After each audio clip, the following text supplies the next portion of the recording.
So today we're going to do something a little different. We're looking at the life of Martin Luther King Jr., but not just through time. We're looking at it through space. We're diving into this really fascinating map that claims it can actually chart a person's destiny across the globe. So yeah, let's get into it. And it really makes you think, right? We're always so focused on when the big moments in our lives happen. But what about where they happen? Could geography actually hold some kind of secret key to a life as important as Dr. King's? That's the big idea we're going to unpack. Okay, so our guide for this is this book from 1989. And its whole premise is, well, it's pretty out there. What it does is it takes a person's astrological birth chart, the snapshot of the planets when they were born, and it literally projects it onto a map of the world. And you get all these lines crisscrossing the globe. And each one supposedly points to a place that's going to be super important in that person's life. All right, so where do we start? Well, you gotta start at the beginning, right? Atlanta, Georgia. This is ground zero on our map, the place where it all began.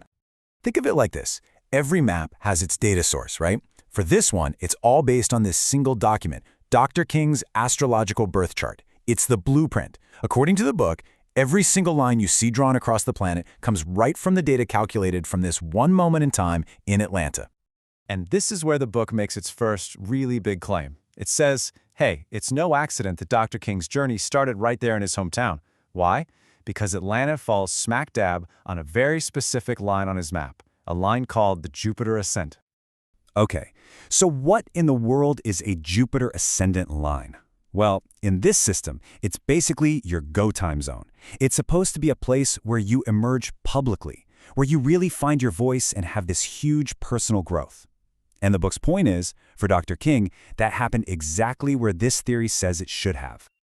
All right, let's keep following the map. Next stop, Washington, D.C., and one of the most powerful moments in the 20th century. Think about this number, 250,000, 250,000 people. That's how many showed up for the March on Washington in 1963. I mean, it's almost impossible to picture. At the time, it was the biggest protest this country had ever seen. Just this incredible, peaceful wave of humanity demanding change. And this wasn't just a big crowd. No, this was a turning point. It completely changed the conversation in America and directly led to huge pieces of legislation, like the Civil Rights Act and the Voting Rights Act. It had real power. So what does our map have to say about this? Well, according to the book, Washington, D.C. is right on King's Sun MH line. And in this system, that's the line for major public honor, for recognition. The book connects this not just to the incredible success of the march, but also to the fact that years down the road, this is the very city that would establish a national holiday in his name. Kind of spooky, right? A perfect fit for a place the map marks for honor. And if you want to see the real-world impact, just look at these numbers. This wasn't just about speeches. It was about changing the system. Take Mississippi. In 1964, before the Voting Rights Act, only 6.7% of black citizens were registered to vote. Just 5 years later, that number jumps to over 66%. That's not just a change, that is a complete revolution. The journey along these lines continues, but now it takes us to two very different places, from the highest of highs to the absolute lowest of lows.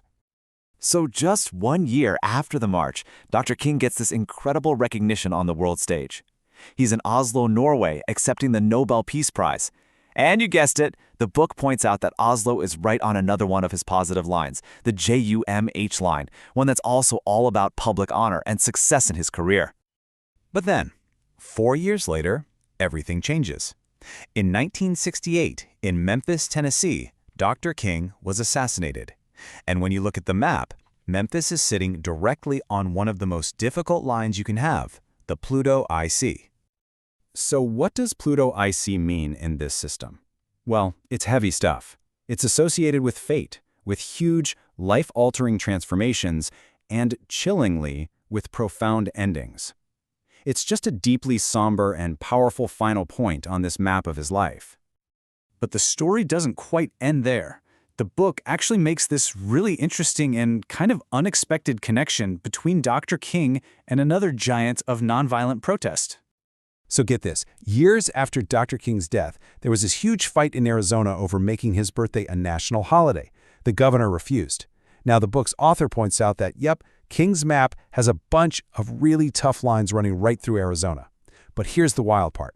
The book claims those exact lines echo the lines on Mahatma Gandhi's map right over South Africa, the place where Gandhi faced some of his biggest struggles. So the idea here is that there might be this shared astrological signature for places of struggle. It's saying that for both King, with the fight in Arizona, and for Gandhi, with his early activism in South Africa, the maps were telling a similar story, that these specific places would be sites of huge opposition and resistance. So we've followed this path all the way from Atlanta to Memphis. What's the takeaway from this whole geographical story? Let's just quickly run through the key points on the map one more time. When you lay it all out, the story the book tells is really direct. It starts in Atlanta, the place where he finds his voice. It hits these incredible highs in Washington, D.C. and Oslo, places of honor and recognition. And then it comes to that tragic end in Memphis, a place the map marks for finality. Every major chapter of his life seems to have a geographical pin with a specific meaning attached to it. And that really leaves us with the big question, doesn't it?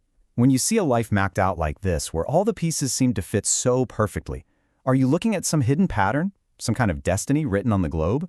Or is this just what we do as humans? Is it our own desire to find meaning and order in the incredible and sometimes tragic story of a life that changed the world? It's definitely something to chew on.